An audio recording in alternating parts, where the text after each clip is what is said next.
March 15, 1943, Detroit, Michigan. Wayne County Circuit Court. The courtroom smelled of stale cigarette smoke, wet wool, and fear. In the defendant's chair sat Clarence Emmett Hartwell, 23 years old, design engineer at the Packard Motor Car Company's aircraft engine division. His hands rested motionless on his knees, as if they belonged to someone else. His face was pale, jaw set tight. He stared at a fixed point ahead, unblinking, and it seemed his spirit had already fled this room, searching for some place where justice still existed. The prosecutor, a broad-shouldered man with a butcher's face and a voice accustomed to crushing dissent, read the indictment with theatrical precision. Theft of government property. Aircraft engine components valued at $1,200. Grand larceny. Federal statute violation during wartime. 8 years in federal prison. In the third row, clutching a handkerchief until her knuckles went white, sat Clarence's mother, Dorothea May Hartwell. She was 58 years old, but today she looked 70. Gray hair pulled back in a severe bun, face creased with lines like cracked porcelain, eyes red from sleepless nights. She didn't cry. The tears had run dry 3 days ago when she realized they would convict her son not for what he'd done, but because someone needed him convicted. The judge, a middle-aged woman with the cold, indifferent expression of a bureaucrat for whom people had long ago become case numbers, read the verdict in a monotone that blended with the hum of the ceiling fan. Dorothea heard only fragments. Guilt of the defendant established. Testimony of witnesses. Find the defendant guilty. Then came the words, 8 years in federal prison. Dorothea shot to her feet. It wasn't him! Her voice cut through the courtroom like a blade. I saw it! I saw Vernon Aldrich with my own eyes. He was the one taking those parts. I was standing by the gate. I saw everything. The bailiffs jerked toward her, but the judge raised her hand. Silence fell over the room, heavy as a collapsing ceiling. Mrs. Hartwell, the judge peered at her over reading glasses. Your testimony was not admitted into evidence. The investigation deemed it immaterial to the case. That's a lie, Dorothea stepped forward. I filed a statement. I went to the investigator. He said he'd take my testimony. Then he told me I was mistaken, that Aldrich wasn't at the plant that day. But I saw him. I'm not blind. Ma'am, calm yourself or you'll be removed from this courtroom. He's the district attorney's hunting buddy. Dorothea's hand shook as she pointed at the prosecutor. Quote 12. Quote 13, the judge barked.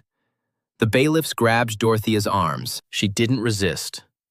She only looked at her son, and in her eyes there was no despair. There was rage, cold as a Michigan winter. Underscore, underscore, quote, underscore, 14, underscore, underscore, underscore. She whispered. But in the courtroom's silence, her words rang like an oath. I'll write letters. I'll fight for the truth. I'll live to see the day they free you. I swear it. Clarence met her gaze. For the first time during the entire trial, something flickered in his face. He nodded once, barely perceptible, like a soldier receiving orders. They escorted Dorothea out. The courtroom door slammed behind her with a sound like a coffin lid closing. The judge continued reading the final provisions. 10 minutes later, they took Clarence to the holding cell for transfer. He walked without looking back, spine straight, stride even, as if this wasn't prison, but a duty he'd been called to fulfill. Dorothea May Hartwell stood on the courthouse steps under cold March drizzle, staring at Detroit's gray sky. She didn't know how she would do it. Didn't know who to approach, where to write, what to hope for. But she knew one thing. She wouldn't stop, even if it took years, even if it killed her. Justice had to prevail. And it would. She wiped her wet cheeks with the back of her hand, rain or tears, impossible to tell, and walked toward the streetcar stop. A long journey was beginning. A journey that would last 10 years. To understand how this story began, we must go back 2 months. January 14th, 1943. Packard Aircraft Engine Division, Gate 3. Dorothea May Hartwell worked in the plant cafeteria. Serving line, second shift from 6 in the morning until 2 in the afternoon. 35 years of unblemished service. 3 commendation letters framed on her kitchen wall. War Production Board recognition for perfect attendance. Everyone knew her. The plant manager, the janitors, the young engineers who came back for extra mashed potatoes while she grumbled for show and heaped generous portions onto their plates. Her hands were scarred from years of handling hot serving trays, her back permanently bent from leaning over steam tables. But she never complained. This was honest work. Work that fed her son, kept a roof over their heads, gave them dignity. Clarence worked in the engineering department. Bright boy, took after his father. The late Emmett Hartwell had been an automotive engineer, killed in 1929 during a brake system test when Clarence was just 9 years old. The accident had been brutal. A prototype brake line failed during a high-speed test run, and Emmett's car had smashed into a concrete barrier at 60 miles per hour. Dorothea had been left a widow at 33 with a young son to raise. No pension back then, no life insurance, just a one-time payment of $200 from the company and a handshake. She'd taken the cafeteria job 2 weeks after the funeral and never looked back. Raised Clarence alone through the Depression, working double shifts when she could get them, going without meals so he could eat, mending his clothes until they were more patch than fabric. But she'd kept him in school, kept him fed, kept him safe. He'd lived up to her hopes. College degree with honors from Wayne State, job at the plant, prospects, respect. She was proud of him the way you're proud of the only treasure you've sacrificed everything for. That January day, Dorothea stayed late at work. Inventory in the supply room, counting flour sacks and coffee canisters. The new supervisor, a nervous man named Peterson, had insisted on recounting everything 3 times. Didn't trust the old records. Dorothea had wanted to snap at him. She'd been doing inventory for 35 years. She knew how to count sacks. But she'd held her tongue. Jobs were precious, even in wartime. Finished around 4 o'clock, when darkness had already fallen. Michigan winters are merciless. 4 o'clock is full night, temperature near 0, wind off the Detroit River that cuts through to your bones. Dorothea hurried toward the gate, pulling her threadbare coat tighter. The coat was from 1936, bought at a church sale for $3. The lining was torn, buttons replaced multiple times, but it still kept out most of the wind. She'd been saving for a new one for 2 years now, had almost $18 put aside. Maybe by next winter. She wanted to catch the 4:20 streetcar. If she missed it, the next one wasn't until 5, and she hated being out in the cold that long. But her bootlace came undone. The left boot, the one with the worn sole she kept meaning to have resoled, and she had to crouch by the administration building wall to retie it. Her fingers were stiff from the cold, the lace slippery. She fumbled with it, cursing under her breath. That's when she heard voices. 2 men, young, walking from the gate toward the warehouse building. Speaking in low tones, but in the frozen stillness their words carried clearly. She looked up and her blood went cold. One of the men was her son. Tall, wearing the dark overcoat she'd bought him for Christmas 2 years ago with her Christmas bonus, fedora tilted against the wind, round, wire-rimmed glasses catching the lamplight. She would have recognized him anywhere. The set of his shoulders, the way he walked, the tilt of his head when he was listening, all Emmett's mannerisms, preserved in their son like a living photograph. The other man, she knew him too. Vernon Aldrich, 30 years old, procurement manager, son of State Senator Marcus Aldrich, man with connections that stretched all the way to Washington. With an arrogant smile and a habit of looking down on people, Dorothea didn't like him. She disliked him from the first time she'd seen him, 3 years ago when he transferred to Packard from a cushy job at Ford. Something about the way he carried himself. The way he talked to the cafeteria staff like they were servants instead of workers. Once, maybe 6 months back, He'd come into the cafeteria during the lunch rush, cut to the front of the line, just walked past 30 men waiting their turn, and demanded roast beef. When the server, a young girl named Helen, told him politely that he needed to wait in line like everyone else, he'd sneered at her. "Do you know who my father is?" he'd said, loud enough for half the cafeteria to hear. Dorothea had stepped in then, walked right up to him, looked him in the eye. He'd laughed, actually laughed in her face. "Lady, do you have any idea who you're talking to? A man who needs to learn some manners.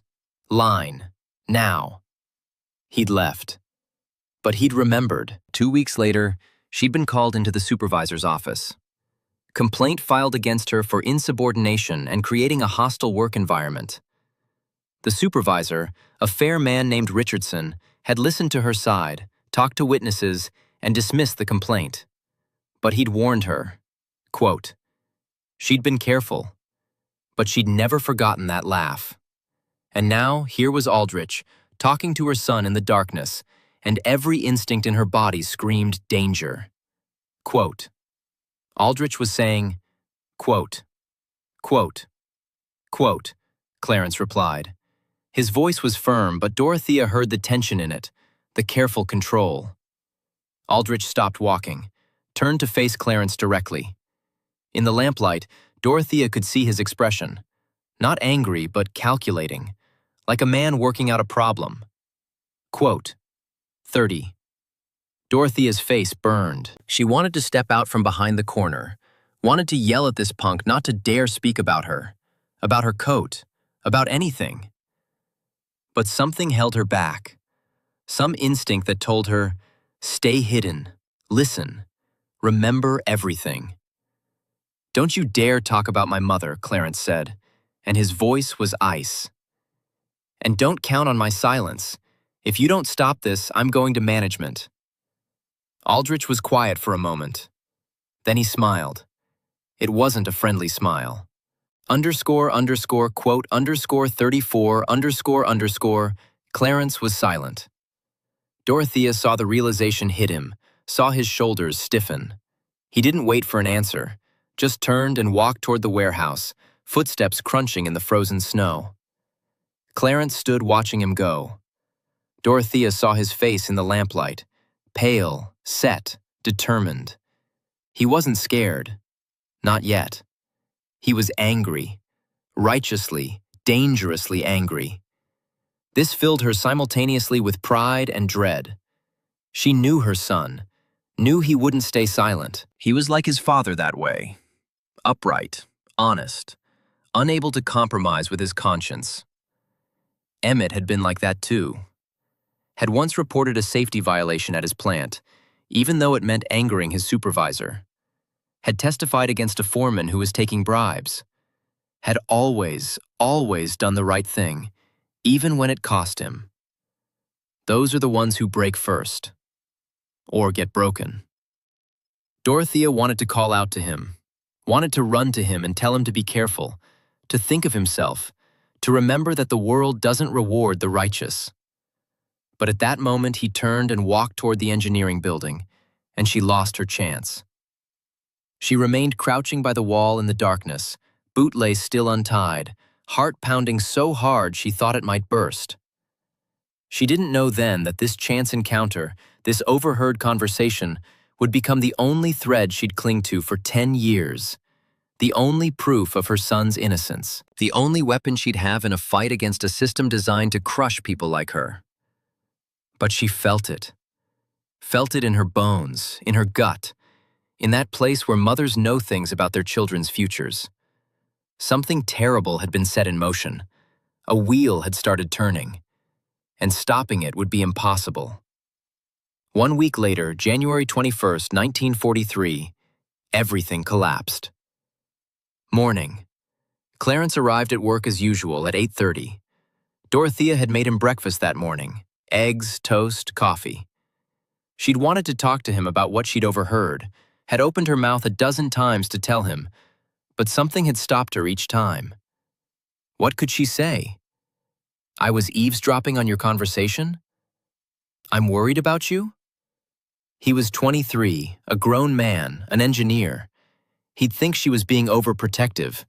Or worse, he'd worry about her worrying, and he had enough on his mind. So she'd stayed silent and watched him eat, memorizing his face in the morning light coming through the kitchen window.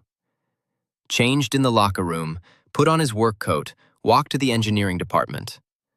The department was on the third floor of Building C, a long room with rows of drafting tables, blueprint cabinets lining the walls, the smell of ink and paper and machine oil.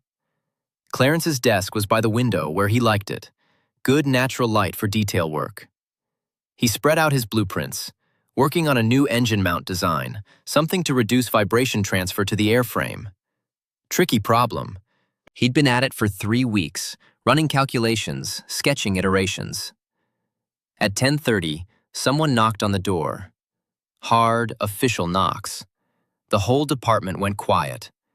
Everyone looked up from their work. The door opened and 2 men in civilian clothes entered. Dark suits, fedoras, faces like granite. FBI, someone whispered. Or maybe federal marshals. Stone faces, cold eyes scanning the room until they fixed on Clarence. The room froze. Pencils stopped moving. Conversations died mid-sentence. Someone, Clarence thought it was Patterson from the next desk, gasped audibly. The department chief, Howard Brennan, rose from his desk in the corner. Quote 41. Quote 42. The taller agent pulled out a warrant, unfolded it. Brennan went pale. The words "during wartime" meant serious business. Federal crime. Years in prison if convicted. They walked to Clarence's desk. He stood slowly, carefully, mind racing. This was insane. He hadn't stolen anything. Hadn't taken so much as a pencil home. There had to be a mistake, a confusion of names, something. Put your hands behind your back. They handcuffed him. The metal was cold against his wrists. Real. This was actually happening. His colleagues stared. Some looked shocked, some confused. A few, and this hurt worse than the handcuffs, looked unsurprised, like they'd always suspected something wasn't quite right about Hartwell. They led him toward the door. He turned back to Brennan. "Howard, please, call my mother. Tell her not to worry. Tell her this is a mistake and I'll be home soon." Brennan nodded, but his face said he didn't believe it. The walk through the plant was a nightmare. Word had spread somehow. It always does in a factory. Workers stopped to stare. Whispers followed him like a wake. By the time they reached the parking lot, half the plant knew. By lunch, everyone would know. Clarence Hartwell, engineer, arrested for theft, guilty until proven innocent in the court of public opinion. They drove him downtown to the Federal Building, a granite monolith on Lafayette Street. Up an elevator, down a corridor that smelled of floor wax and old coffee, into an office with a frosted glass door marked __, quote, quote, special __. Special Agent Malcolm Forrester was 50 years old, crew cut going gray, bags under his eyes that spoke of too many late nights and too much bad coffee. He smelled of Chesterfields and Old Spice. He looked at Clarence without sympathy, without interest, without anything except a kind of tired professionalism. Another case, another suspect, another day at the office. He laid a folder on the desk between them.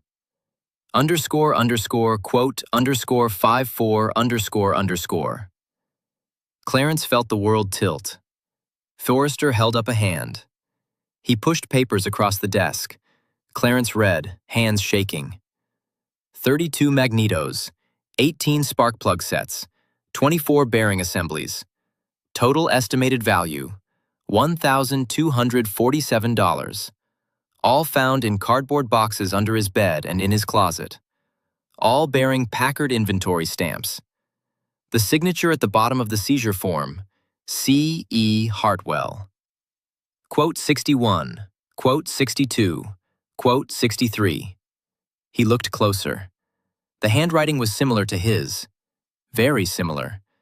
But the capital E was wrong, the loop too big. And he never signed his middle initial with a period. He used a dash. Small differences, but real. Underscore, underscore, quote, underscore, 64, underscore, underscore, underscore, underscore, quote, underscore, 65, underscore, underscore. Forrester didn't sound convinced. I was at work until 8 o'clock last night. Then I went to my mother's house for dinner. I didn't get home until nearly 10. She'll confirm it. My colleagues will confirm I was at work. We'll verify your alibi, but the evidence was found in your apartment, Mr. Hartwell. Your locked apartment. Your landlady says only you have a key. Then someone made a copy. Someone planted this. Who? Why? Vernon Aldrich, the words burst out. Vernon Aldrich, procurement manager at Packard. He's been running a theft ring. He tried to get me involved. I refused. A week ago, January 14th, he threatened me. Said if I reported him, he'd make things difficult for me. This is him making things difficult. Forrester wrote this down, methodically. No emotion, just facts. Vernon Aldrich, procurement manager. And you're saying he framed you? Yes. Why would he do that? Because I was going to report him. Because I know about his operation. Because... Forrester held up another paper. Vernon Aldrich was in Washington, D.C. from January 13th through 22nd. Here's his travel authorization from Packard. Here's his train ticket. Detroit to Washington, departed January 13th at 0700 hours. Here's his hotel reservation at the Mayflower. And here, he tapped another document, is a signed affidavit from Colonel Bernard Hughes, War Production Board, confirming that Mr. Aldrich attended meetings at the WPB headquarters on January 14th, 15th, and 16th. He was in Washington, Mr. Hartwell. He couldn't have been in Detroit threatening you. Clarence opened his mouth, closed it. The room seemed to be shrinking. But my mother saw him. On January 14th, around 4 in the afternoon. She was at the plant. She heard us talking. She heard him threaten me. She's a witness. Forrester made another note. Your mother's name? Dorothea Hartwell. She works in the cafeteria at Packard. We'll interview her. If her testimony is credible, we'll add it to the file. It is credible. She's telling the truth. I'm telling the truth. Mr. Hartwell, right now all the evidence says otherwise. You're in serious trouble. Federal crime during wartime. The U.S. attorney is going to push for the maximum sentence. But if you cooperate, if you name your accomplices, tell us who you were selling to, we might be able to work something out. I don't have accomplices. I didn't steal anything. Forrester sighed, stood up. Take him to holding. Let him think about it. They put Clarence in a cell in the basement of the federal building. 4 by 6 feet, metal cot bolted to the wall, sink and toilet in the corner, barred window at street level where he could see feet walking past. Cold. The kind of cold that seeps into your bones and stays there. He sat on the cot and tried to think, tried to make sense of it. Aldrich had set him up. That was clear. But how? If Aldrich was really in Washington on January 14th and the documents looked legitimate, then how had Dorothea seen him? Had she been mistaken? No. Impossible. She'd been 20 feet away in good light. She knew Aldrich. But the documents said Washington. Something didn't add up. Unless the documents were fake. Or Aldrich had returned to Detroit for one day, done what he needed to do, and gone back to Washington without anyone knowing. Was that possible?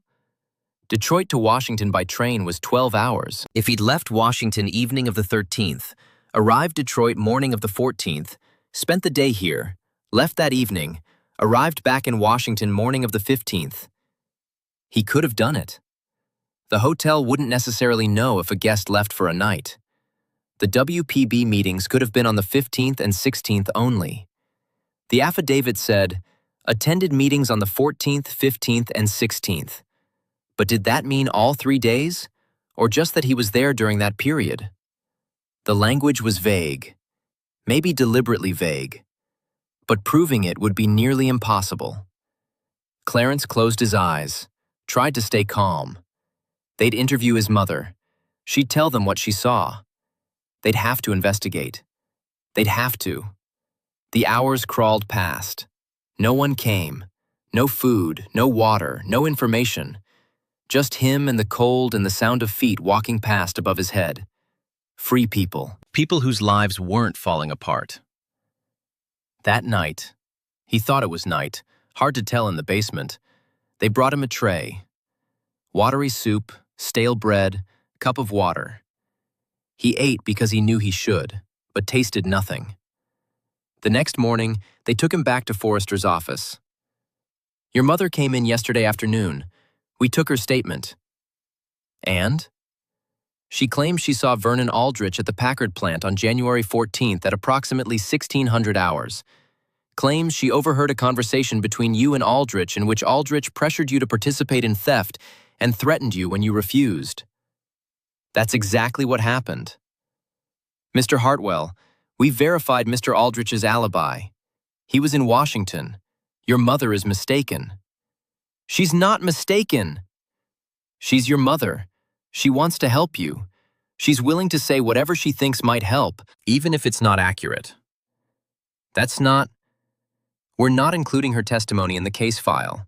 It contradicts the documented evidence. Case closed on that front. You can't just ignore a witness. We can when the witness is demonstrably wrong. Mr. Hartwell, I'm going to be straight with you. The evidence against you is overwhelming. The U.S. Attorney is filing charges today. You'll be arraigned tomorrow. If you have money for a lawyer, hire one. If not, the court will appoint one. Either way, you're going to trial. My advice? Plead guilty. Show remorse. Maybe you'll get 6 years instead of 8. I'm innocent. Forrester closed the file. Good luck with that. They called Dorothea in for questioning on January 23rd. She'd been at work when 2 men in suits came to the cafeteria, federal agents. Asked her politely if she'd come with them to answer some questions about her son. The cafeteria went dead silent. Dorothea had wiped her hands on her apron, untied it, and walked out with them without a word. Head high, back straight. Let them stare. Federal building, same office. Agent Forrester, same tired eyes, same smell of cigarettes. Another man with him, younger, took notes. Mrs. Hartwell, your son claims you witnessed a conversation between him and Vernon Aldrich on January 14th. Is that correct? Yes. Tell me what you saw. She told them. Everything. The bootlace, the voices, the conversation, the threats. She spoke slowly, clearly, making sure they got every detail. Forrester wrote it all down. When she finished, he looked at her with something like pity. Mrs. Hartwell, I appreciate you coming in, but I have to tell you, Mr. Aldrich was in Washington, D.C. on January 14th. He couldn't have been at the plant. He was there. I saw him. You saw someone you thought was him, in poor light, from a distance. It wasn't poor light. The lamps were on. I was 20 feet away. Ma'am, I know Vernon Aldrich. I've known him for 3 years. He came into my cafeteria. I've served him food. I've argued with him. I know his face, his voice, the way he walks. It was him. Forrester exchanged glances with the other agent. Mrs. Hartwell, I understand you want to help your son.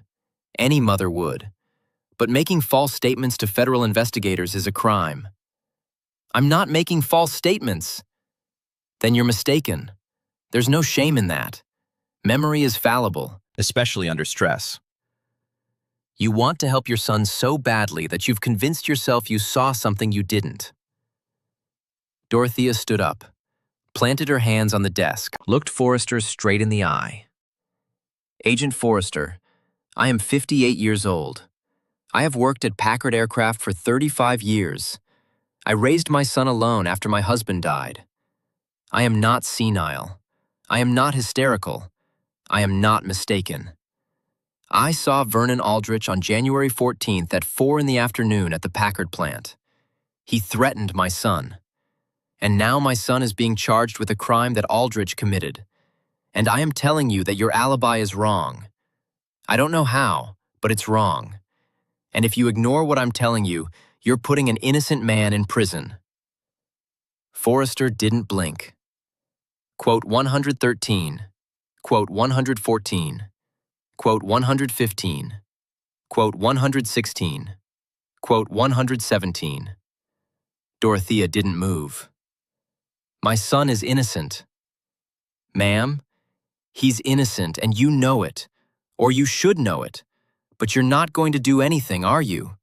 Because Aldrich has connections, because his father is a senator, because it's easier to convict my son than to actually investigate. Mrs. Hartwell, you need to leave now. She left. But outside the federal building, standing on Lafayette Street in the cold January wind, she made a decision. If they wouldn't listen, she'd make them listen. If they wouldn't investigate, she'd investigate. If they wouldn't fight for her son, she would. She had no idea how. She had no power, no money, no connections. She was a cafeteria worker, a widow, a woman whose testimony they just dismissed as the fantasies of a desperate mother. But she had something they didn't. She had the truth. And she had something else. Something Aldrich and Forrester and all the powerful men who thought they could crush her son and walk away didn't count on. She had stubbornness. The kind of stubbornness that comes from 35 years of getting up at 5 in the morning to serve food to men who barely looked at her. The kind that comes from raising a child alone through the Depression. The kind that comes from loving someone so much that giving up simply isn't an option. She walked to the public library on Woodward Avenue, asked the librarian for paper and pen, sat at a table and began to write. The trial began on March 8, 1943. Wayne County Circuit Court, Judge Helen Morrison presiding. The courtroom was half empty. Wartime meant everyone was too busy for courthouse drama. Clarence sat at the defense table with his court-appointed attorney, a young man named Arthur Gilman, fresh out of law school and clearly overwhelmed. The prosecutor, Assistant U.S. Attorney Marcus Brennan, was a veteran with 15 years of experience and a conviction rate north of 90%. The evidence phase took 2 days. The prosecution presented the seized items, boxes and boxes of engine components, all with Packard inventory stamps. Presented the search warrant, the seizure forms, the signature. Presented testimony from Mrs. Kowalski, the landlady, who confirmed that only Clarence had a key to his apartment. Presented testimony from a Packard inventory manager who confirmed the parts were missing from plant stock, losses discovered during a recent audit. Arthur Gilman did his best. Challenged the search. Was it really legal to enter without the tenant present? The judge ruled it was. The warrant was properly executed. The landlady had legal authority to grant access. Challenged the signature. Could they prove it was really Clarence's? They brought in a handwriting expert who testified that while there were minor variations, the signature was consistent with the defendant's known handwriting style. Not definitive, but good enough for the jury. Gilman presented Clarence's alibi for January 20th, at work until 8, then at his mother's. But the prosecutor pointed out that the search had occurred at 2 in the afternoon, and Clarence's supervisor couldn't account for every minute of his time that day. Maybe he'd slipped out. Maybe he'd been there when the agents arrived, had signed the form under duress. Maybe. Reasonable doubt being chipped away piece by piece. Then the prosecutor dropped his bombshell. Your Honor, the government calls Vernon Aldrich. Vernon walked to the stand in a perfectly tailored suit, the picture of respectability, swore on the Bible, sat down, looked at the jury with earnest concern. Mr. Aldrich, what is your position at Packard? Procurement manager. I'm responsible for acquiring parts and materials for our aircraft engine production. Do you know the defendant, Clarence Hartwell? Yes, he's an engineer in our design department. Have you ever had conversations with him about stealing parts from Packard? Absolutely not. Mr. Hartwell claims you approached him in January and tried to involve him in a theft scheme. He claims you threatened him when he refused. That's completely false. I was in Washington, D.C. the entire second half of January. I never had any such conversation. Can you tell the court where you were on January 14th? Washington, D.C. I was attending meetings at the War Production Board regarding contract specifications for our new engine line. I have documentation, travel orders, hotel receipts, meeting minutes. So you could not possibly have been in Detroit on that date? Correct. It's physically impossible. The prosecutor smiled. No further questions. Arthur Gilman stood for cross-examination, and Dorothea leaned forward in her seat. This was it. This was where Gilman would expose the lie. Mr. Aldrich, you say you were in Washington continuously from January 13th through 22nd? Yes. Did you leave Washington at any point during that period? No. Are you certain? Absolutely. Because the defendant's mother, Mrs. Dorothea Hartwell, claims she saw you at the Packard plant on January 14th at approximately 4 o'clock. She heard you threaten her son. Vernon's face showed perfect confusion. Quote, 145, quote, 146, quote, 147, quote, 148, quote, 149, quote. Gilman tried a few more questions, but Vernon was unshakable. Polite, reasonable, sympathetic even. What a terrible thing, to be falsely accused. How he hoped the real thief would be caught. How he felt sorry for Mrs. Hartwell, clearly a mother desperate to help her son, willing to say anything. The jury ate it up. Dorothea sat in the third row, hands clenched in her lap so tight her fingers ached. She wanted to scream, wanted to jump up and call him a liar to his face. But she knew what would happen. They'd remove her from the courtroom. They'd say she was hysterical. They'd use it against Clarence. So she sat silent, watching justice die. The defense phase was short. Gilman put Clarence on the stand. He testified clearly, calmly, about his refusal to participate in Vernon's scheme, about the threat, about his innocence. But the prosecutor tore him apart on cross. Quote, quote, quote, quote, quote, quote, quote, quote. But the damage was done. Gilman put Dorothea on the stand. She testified about what she'd seen and heard, spoke clearly, firmly, looking the jury in the eyes. 12 people, mostly men, mostly middle-aged. She tried to make them understand. She was telling the truth. She was certain. Please believe me. The prosecutor's cross was brutal. Quote, 158, quote, 159, quote, 160, quote, 161, quote, 162, quote, 163, quote, 164, quote, 165, quote, 166, quote, 167, quote, 168, quote, 169, quote, 171, quote, 172, quote, 173, quote, 174, quote, 175, quote, 176. The closing arguments came on March 14th. Prosecutor Brennan painted a picture of a young man seduced by easy money, stealing from the war effort, betraying his country. Showed the jury the boxes of parts. Reminded them, $1,200 worth of materials that should have gone into aircraft engines protecting our boys overseas. Gilman did his best. Talked about reasonable doubt, about the lack of direct evidence linking Clarence to the theft, about the possibility of a frame-up. But even Dorothea could see it was weak. The evidence was too solid. The alternative explanation too far-fetched. The jury deliberated for 3 hours, came back with a verdict. Guilty. Sentencing came the next day, March 15th.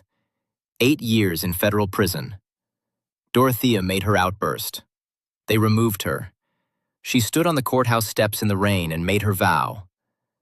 That night, sitting at her kitchen table in the apartment that had been home for 14 years, she took out the letter she'd written to the U.S. attorney. He'd never responded. She'd written to 6 other officials. No responses. 7 letters. 7 failures. She took out a fresh sheet of paper, dipped her pen in ink, and wrote letter number 8. Clarence was transferred to Leavenworth Federal Penitentiary in Kansas 3 weeks later. The trip took 2 days by train, shackled to 6 other prisoners, guards watching every move. They arrived at night. First thing Clarence saw was the walls. Limestone blocks 40 feet high, floodlights, guard towers. A fortress. Inside, the place smelled of disinfectant and despair. They processed him. Stripped, searched, deloused, photographed, fingerprinted, given prison blues with a number stenciled on the chest. 47832. That was his name now. Assigned to cell block C, 3rd tier, cell 18. 6 by 8 feet. Metal cot, thin mattress, sink, toilet. 1 small window with bars. His cellmate was a man named Hank Drummond, in for mail fraud, 3 years into a 5-year sentence. 40 years old, losing his hair, missing 2 teeth. First thing he said, "You got family?" "My mother." "She visit?" "Detroit's 1,000 miles away." "Then you better make friends in here, 'cause it's a long time to be alone." The routine was rigid. 5:30 wake-up, 6 o'clock breakfast. Watery oatmeal, stale bread, weak coffee. 7 to 4, work detail. Clarence was assigned to the machine shop. Ironic. He was an engineer. They had him running a drill press making license plates.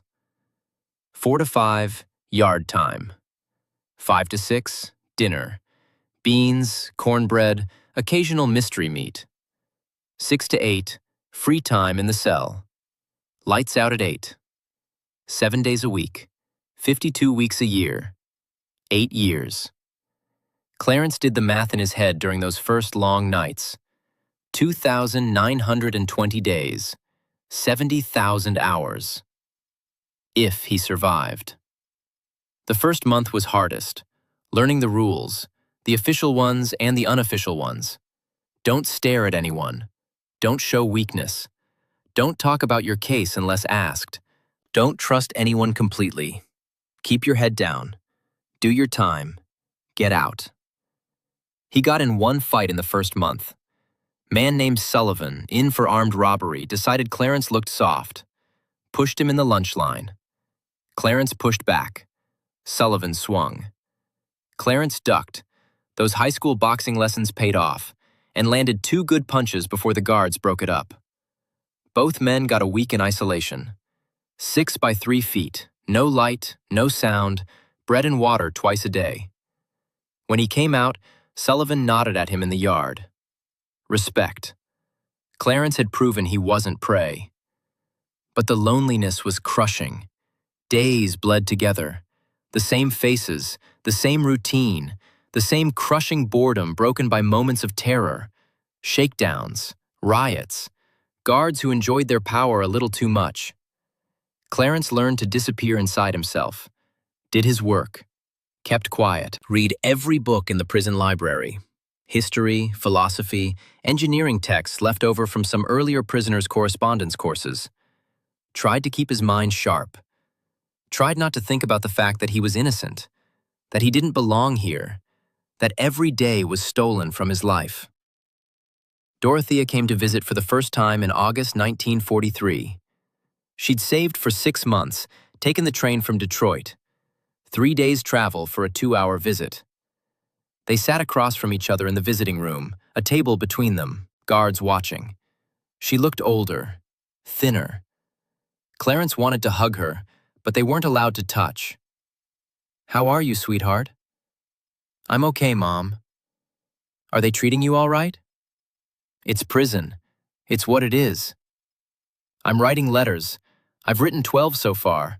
I'll keep writing until someone listens. Mom, maybe you should… Don't. Don't tell me to stop. I won't. He looked at her, saw the determination in her eyes, the same look she'd had when his father died, and she'd decided she'd raise him alone, no matter what it took. Quote, what he didn't know.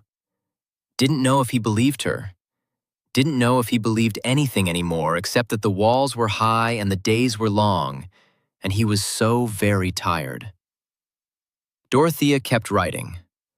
Letter 13, to the ACLU. Letter 14, to the Attorney General. Letter 15, to the Secretary of War. Letter 16, to her Congressman, Representative Harold Morrison. Each letter was the same. The facts of the case, her testimony that had been excluded, the evidence of Vernon Aldrich's frame-up. Please investigate. Please help. Please care. Most went unanswered. Some got form letters. Quote, she kept every letter she sent, made carbon copies on the old typewriter she'd bought at a pawn shop for $4, kept every response in a folder that grew thicker each month. Evidence. Someday it would matter. She visited Clarence twice a year, in the summer and at Christmas. Each time the trip got harder. She was getting older, and the cross-country journey wore her down. But she never missed a visit. Never. At work, people started to avoid her. She'd become that woman. The one who wouldn't shut up about her son's case. The one who cornered people at lunch to talk about injustice, about corruption, about truth. Her supervisor called her in one day in 1945. She dialed it back. But only at work. At home, at church, at the grocery store, anywhere else, she talked. Told anyone who would listen. Most people stopped listening after a while. But a few didn't. Mrs. Chen from church, whose own son had been killed in the war, who understood loss. Mr. Abernathy, the grocer, who'd had his own run-in with corrupt officials back in the day. They couldn't help directly, but they believed her. That mattered. In 1946, Clarence was transferred to Lewisburg Federal Penitentiary in Pennsylvania, closer to Detroit. Dorothea could visit more often now, every 3 months instead of twice a year. She saw the changes in him, the haunted eyes, the hard edge he'd developed. Prison was breaking him, slowly but surely. 201, 202, 203, 204, 205. He didn't. But it was close. In 1948, 5 years into Clarence's sentence, Dorothea had her first heart attack. She was at work, carrying a tray of plates when the pain hit. Crushing pressure in her chest, radiating down her left arm. She dropped the tray. Plates crashed. People screamed. She woke up in the hospital 3 days later. The doctor was blunt. She was out of the hospital in a week, back at work in 2. Her supervisor tried to put her on light duty. She refused. Quote, 212. Quote, 213. Quote, 214. She went home that night and wrote letter number 51. This one to the newly appointed U.S. Attorney General Tom Clark. She wrote slowly, her hands shaking slightly. The heart attack had scared her. Not because she was afraid of dying, but because she was afraid of dying before Clarence got out. Quote, 215. Quote, she wrote at the end. Quote, 216. Quote. 3 months later, a miracle. A letter came back. Not a form letter, a real letter, typed on official Department of Justice letterhead, signed in actual ink. Underscore, underscore, quote, underscore 217, underscore, underscore, Dorothea. Read it 3 times. Then she sat at her kitchen table and cried. Real tears. Hope tears. For the first time in 5 years, she felt hope. Someone was listening. Someone cared. Justice might actually happen. The Civil Rights Division investigation took 8 months.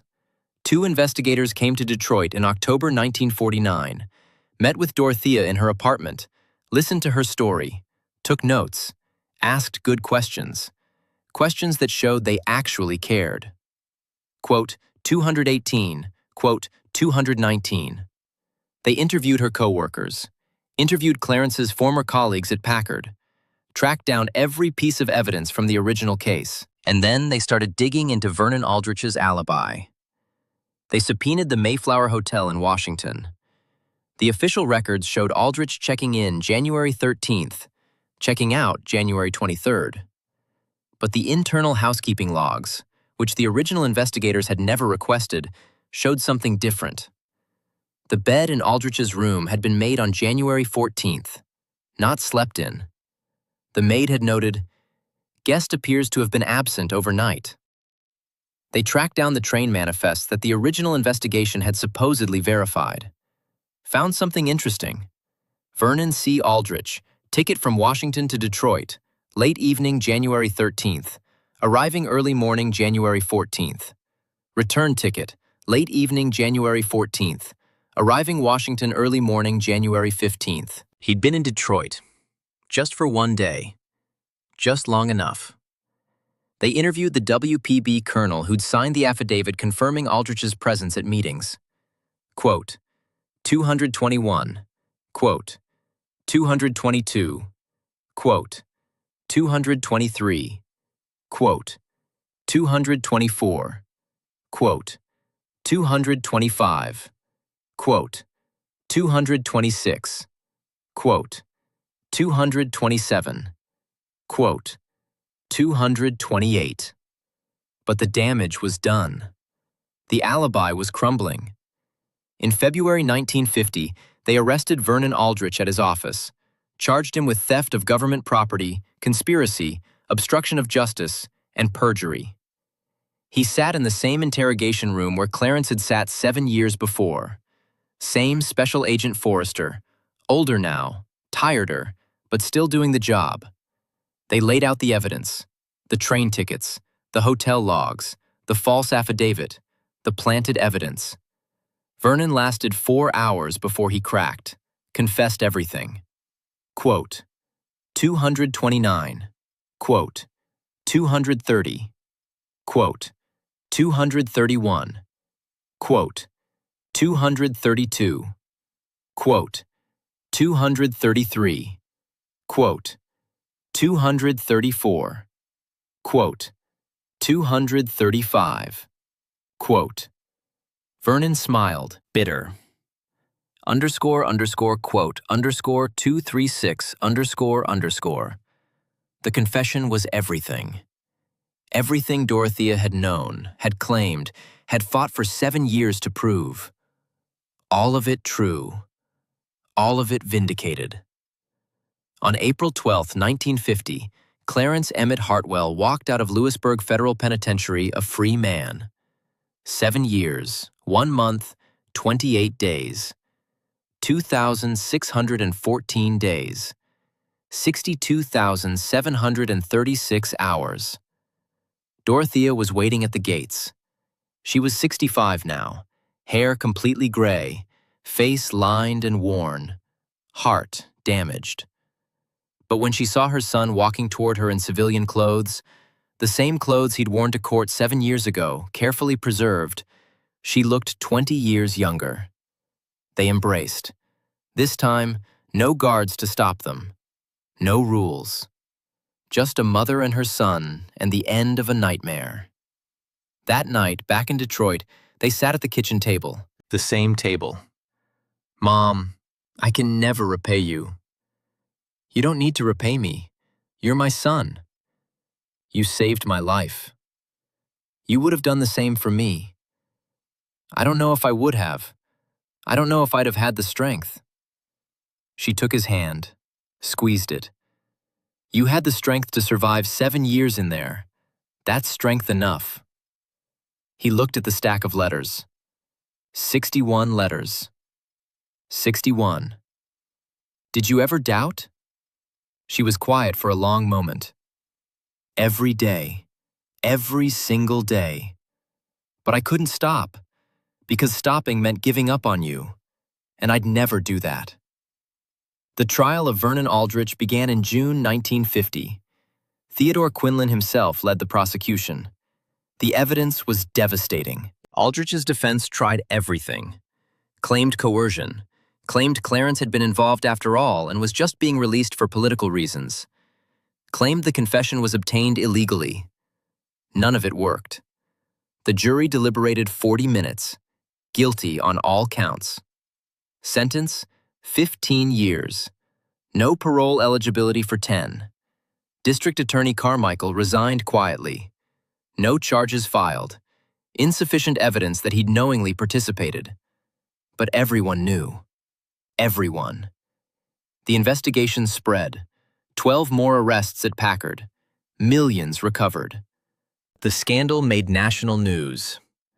Mother's Crusade frees son. Detroit Free Press. 61 letters to justice. Time Magazine. Woman who wouldn't quit. Reader's Digest. Dorothea hated the attention, but she endured it. Because it meant other people, other mothers, other families with innocent loved ones in prison might find hope. The letters came, hundreds of them. Please help. Please tell us how. Please give us hope. Dorothea answered every one. In 1952, Clarence married Beatrice. In 1953, little Dottie was born. Dorothea held her granddaughter and wept with joy. In 1959, the stroke came, left her paralyzed, unable to write. But her mind stayed sharp. She told Dottie stories about fighting, about never giving up, about justice. On March 15, 1961, she died in her sleep. 18 years to the day after Clarence's conviction. Her last written words, "I did what I was meant to do." Clarence became a lawyer, fought for others, freed the innocent, carried on her work. Dottie became a journalist, exposed injustice, won prizes, carried the torch. The legacy lived on, one person at a time, one case at a time, one letter, one article, one truth at a time. Because Dorothea May Hartwell had proven something essential, that one person who refuses to give up can change the world, that persistence matters, that truth matters, that justice, though delayed, can still prevail, and that a mother's love can move mountains.